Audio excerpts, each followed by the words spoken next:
भूतिया हवेली का रहस्य। ये घटना 2012 की है, जब उत्तर प्रदेश के एक छोटे से कस्बे में एक वीरान हवेली चर्चा का विषय बन गई। कहते हैं कि वहां जाने वाला कोई भी व्यक्ति सही सलामत वापस नहीं आता था। कई लोगों ने हवेली के अंदर अजीब परछाइयां देखने का दावा किया था और कुछ ने तो वहां से किसी के रोने और फुसफुसाने की आवाजें भी सुनी थी। हवेली का इतिहास। ये हवेली एक समय में राय बहादुर रामप्रसाद की थी, जो उस इलाके के जाने माने जमींदार थे। उन्होंने अपनी पत्नी और बेटी के साथ इस हवेली में कई साल बिताए, लेकिन एक दिन उनकी बेटी अंजलि की रहस्यमयी परिस्थितियों में मौत हो गई। कहा जाता था कि अंजलि की आत्मा आज भी हवेली में भटकती थी। अविनाश और उसके दोस्तों की गलती। कस्बे में रहने वाले 4 दोस्त अविनाश, राहुल, मोहित और आदित्य बहुत निडर थे। उन्हें भूत प्रेत की कहानियों पर विश्वास नहीं था।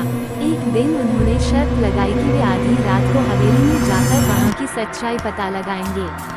रात के 12 बजे चारों दोस्त टॉर्च और मोबाइल लेकर हवेली पहुंचे। हवेली के दरवाजे पर ताले लगे थे, लेकिन वे पहले से ही टूटे हुए थे, मानो कोई अंदर गया हो। जैसे ही वे अंदर घुसे, उन्हें तेज ठंडी हवा का झोंका महसूस हुआ, जबकि बाहर गर्मी थी। हवेली के अंदर सब कुछ टूटा फूटा था, दीवारों पर सीलन थी और मकड़ियों के जाले हर जगह फैले हुए थे। डरावनी घटनाएं शुरू होती हैं। अंदर घुसते ही राहुल ने मजाक में कहा, तो कहाँ है तुम्हारे भूत? लगता है वे सो रहे हैं। तभी अचानक एक दरवाजा जोर से बंद हो गया। चारों चौंक गए और इधर उधर देखने लगे, लेकिन वहाँ कोई नहीं था। मोहित ने कहा, शायद हवा थी, लेकिन तभी हवेली के ऊपर वाले कमरे से किसी के चलने की आवाज आई। अब चारों के चेहरे पर हल्की घबराहट दिखने लगी। अविनाश ने हिम्मत दिखाते हुए सीढ़ियों की ओर कदम बढ़ाया। जैसे ही वे ऊपर पहुंचे, उन्होंने देखा कि एक कमरा आधा खुला हुआ था और अंदर से किसी लड़की की सिसकने की आवाज आ रही थी। डर का सबसे खौफनाक पल। जैसे ही उन्होंने दरवाजे को पूरी तरह खोला, उन्होंने देखा कि एक सफेद साड़ी पहने लड़की आईने के सामने खड़ी थी और अपने बाल संवार रही थी। लेकिन जैसे ही उसने अपना चेहरा घुमाया, उसके चेहरे पर कोई आंख, नाक, मुंह नहीं था, सिर्फ एक काली गहरी खाली जगह थी।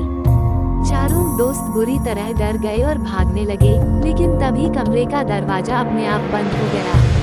वे चिल्लाए, लेकिन उनकी आवाज बाहर तक नहीं पहुंची। अचानक वह लड़की हवा में तैरती हुई उनकी तरफ बढ़ने लगी।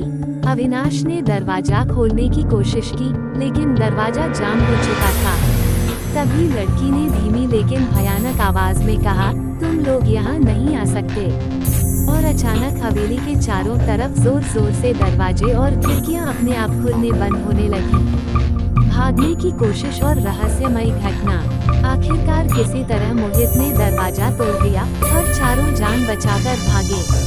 जैसे ही वे हवेली के बाहर निकले, उन्हें महसूस हुआ कि हवेली अब पूरी तरह शांत थी, मानो कुछ हुआ ही न हो। लेकिन जब उन्होंने पीछे मुड़कर देखा, तो ऊपर वाली खिड़की से वही सफेद साड़ी पहने लड़की उन्हें घूर रही थी।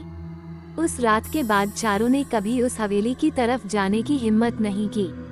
कुछ महीनों बाद प्रशासन ने वह हवेली गिरवा दी, लेकिन स्थानीय लोग कहते हैं कि आज भी वहां से आधी रात को किसी के रोने की आवाज आती है। क्या सच में अंजलि की आत्मा आज भी वहां भटक रही थी, या यह महज एक भ्रम था? ये रहस्य आज भी बना हुआ है।